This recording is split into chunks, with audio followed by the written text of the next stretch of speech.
ایشون ارائه دادن آثارشون رو. اما این دست نوشته‌ای که میگم این در دست یک کلکسیون ارمنی بوده در ایامی که اواخر شوروی سابق که 15 جمهوری مستقل شدن، یک سری این کشورها با چیز به دنبال بازیافت فرهنگ و تاریخ خودشون یک سری دست‌نوشته ها و آثار تاریخ را جمع‌آوری میکنن. این رو از این کلکسیون ارمنی که در آمریکا بوده از ایشون میخرن و به ارمنستان میارن.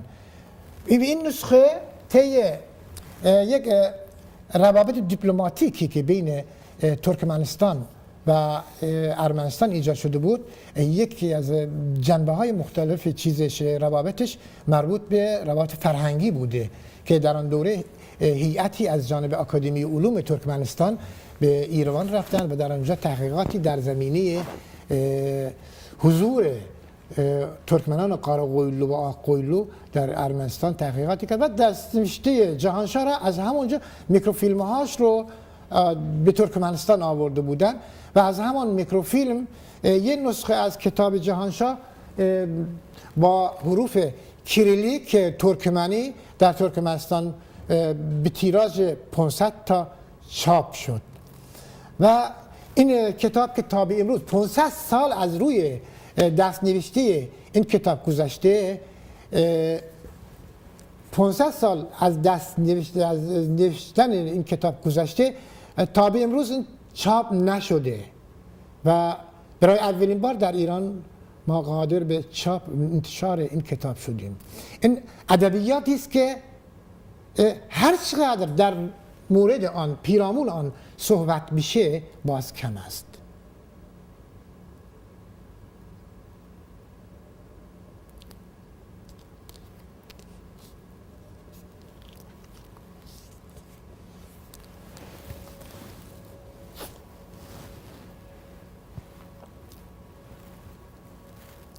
خوش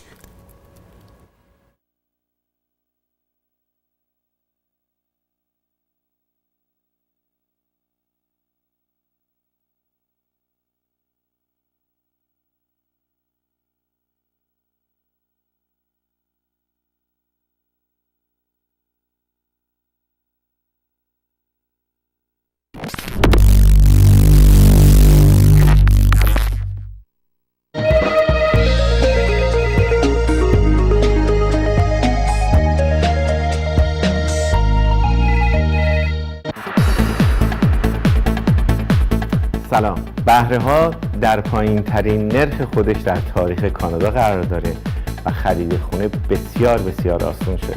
مثلا برای خرید یک خونه $300,000 با 10% پیش پرداخت قسط شما زیر $1,000 خواهد شد. برای این کار با من مرتضی ایرانپور با شماره تلفن 416 821 5825 تماس حاصل کنید. و درمان، ورزش‌ها و دکتر هادی شجاعی، متخصص طب فیزیکی و توانبخشی از ایران، فوق تخصص درمان درد از دانشگاه تورنتو. آدرس جدید دکتر هادی شجاعی، شماره 11 خیابان نیوتن درایو، شمال پلازای ایرانیان. و کارشناسان، مینو رجازی هستم با برنامه You are what you eat. شما همانی هستید که میخورید. توسط خانم دکتر مینو شیرازی، متخصص تغذیه، روزهای یک شنبه 8 تا 8 و نیم شب، بازپخش اون روزهای سه شنبه 12 تا 12 و نیم ظهر از شبکه تلویزیونی ITC.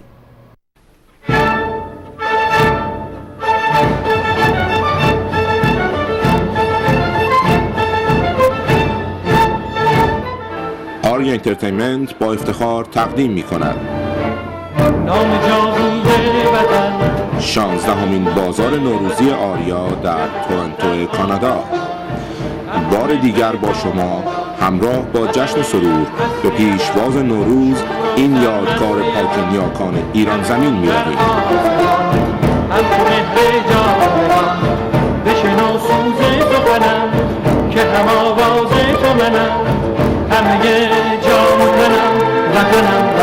از شنبه 14 مارچ تا سه‌شنبه 17 مارچ 2015 به مدت 4 روز در شراتون پارکوی هتل اند کانفرنس سنتر واقع در شماره 600 هایوی 7 ایست تقاطع خیابان دزدی و هایوی 7.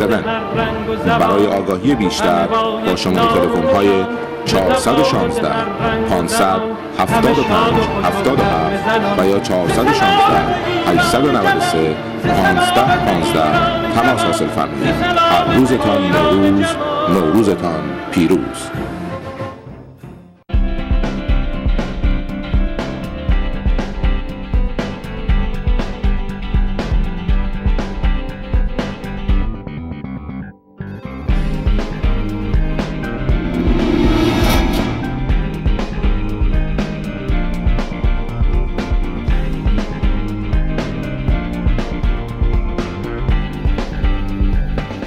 ارتباط مستقیم.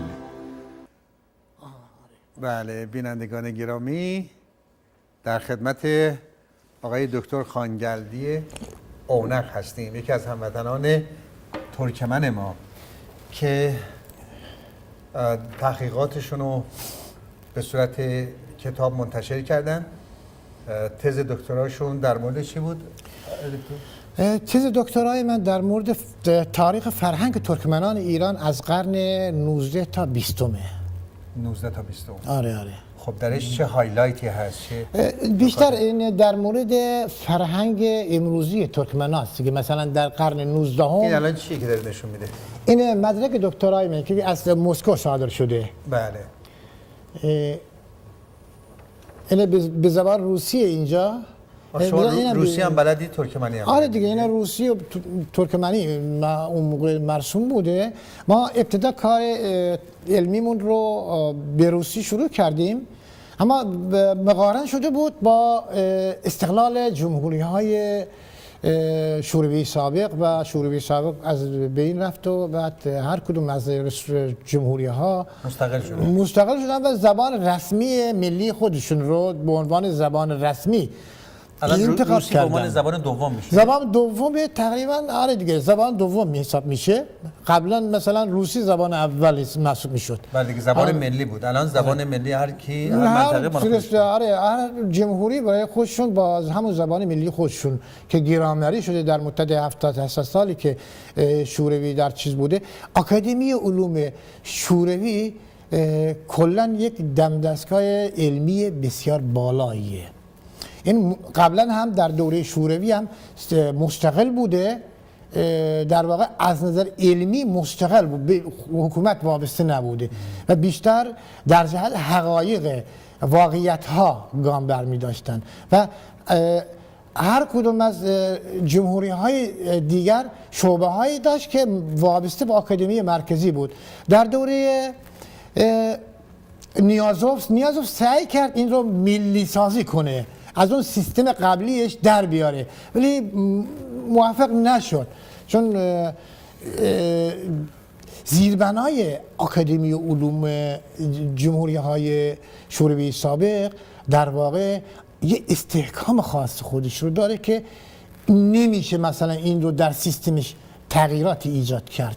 از این جهت وقتی که بردمحمدوف دومین پرزیدنت جمهوری ترکمنستان اومد، این را با همون شکل سابق خود برگردوند و با برنامه‌های جدید، با توسعه‌های جدید الان آکادمی علوم.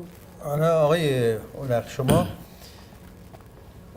دو سوال دارم من. یکی که الان این دیوان جهانشاهی حقیقی رو شما به فارسی نوشتین روش، خب در صورتی که اشعار به ترکیه منتها با حروف فارسی. آیا در ترکمنستان این حروف هست یا اینکه در ترکمنچای یا مثلا ترکمن صحرای خودمون بندر ترکمن ایران اونا از چه حروف استفاده میکنن؟ تو منطقه ایران از همین حروف استفاده میکنن، عربی فارسی، که در واقع الفبای کلاسیک ما ترکمن‌ها همون عربی فارسیه. در ترکمنستان چه؟ در ترکمنستان در دوره شوروی سابق روسی ترکمنی بوده. ترکمنی رو به حروف روسی می نوشتن. در دوره استقلال هم این رو به لاتین تبدیل کردن، الان به شکل لاتین می نویسن. و همین شعری که همین دیوان جهانشاهی که اون موقع چاپ شده بود به صورت سیریلیک ترکمنی، کریلیک روسی منتشر شده. هنوز فکر نمی کنم اینو. سوال دوم اینه که زبان ترکمنی ایران با زبان ترکمنی ترکمنستان چقدر با هم دیگه اختلاف داره؟ نه هیچ اختلافی ندارن مگر اینکه از زبان لهجه؟ نه لهجه یه سری لهجه هایی که مثلا محلی چه هست فرقی با هم داره؟ از لحاظ ادبی هیچ فرقی ندارن.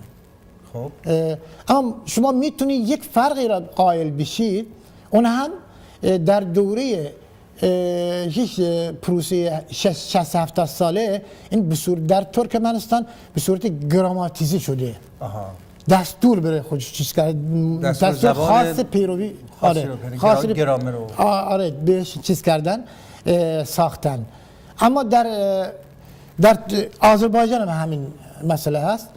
حتی در تاجیکستان مثلا فارسی رو هنوز هم به روسیه فارسی می نویسن، یعنی با حروف روسی فارسی می نویسن. آره مثلا سلام و مثلا با همون حروف روسی می نویسن ولی سلام میخونه. آره زبان همونه ولی الفبا فرق میکنه. عجب. آره. حالا در ایران که مثلا با همون سبک سابق خودش داره رشد میکنه و بیشتر تحت تاثیر همون سه فرهنگ، سه زبان عربی، فارسی و ترکمنی هنوزم هست.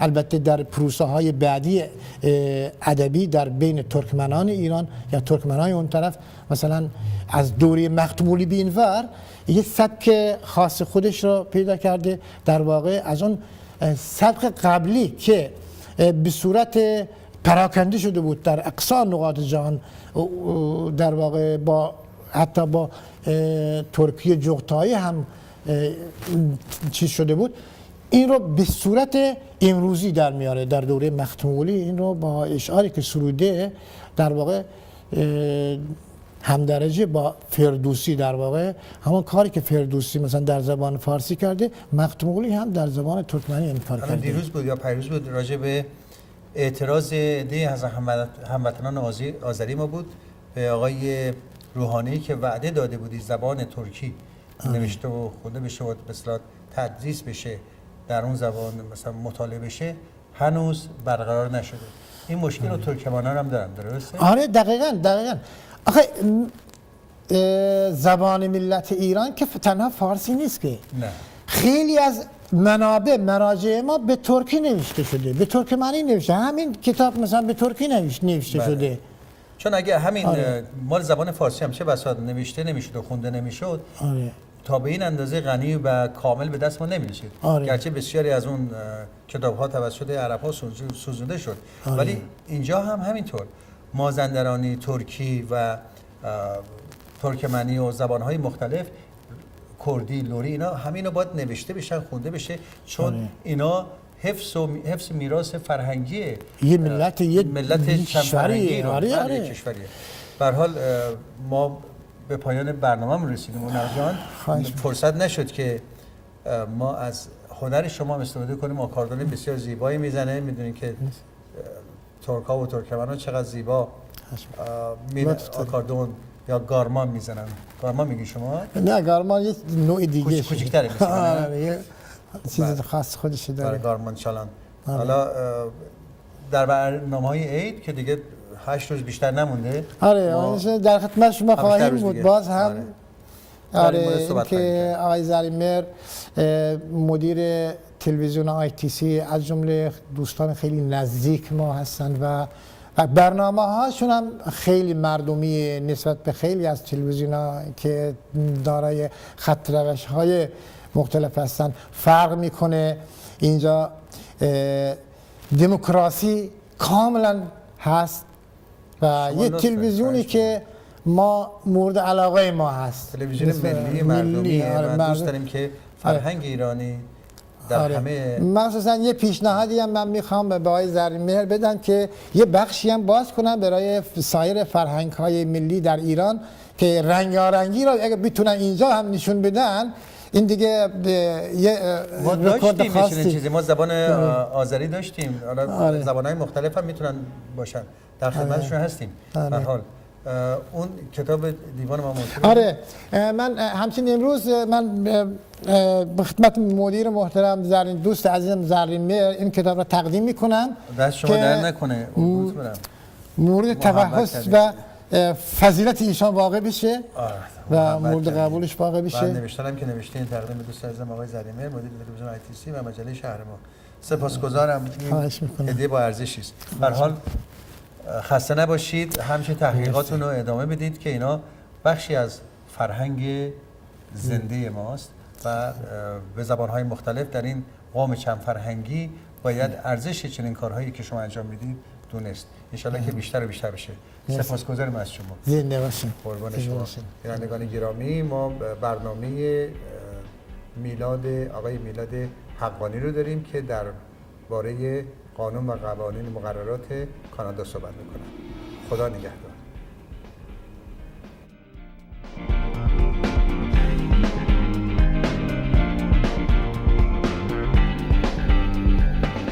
ارتباط مستقیم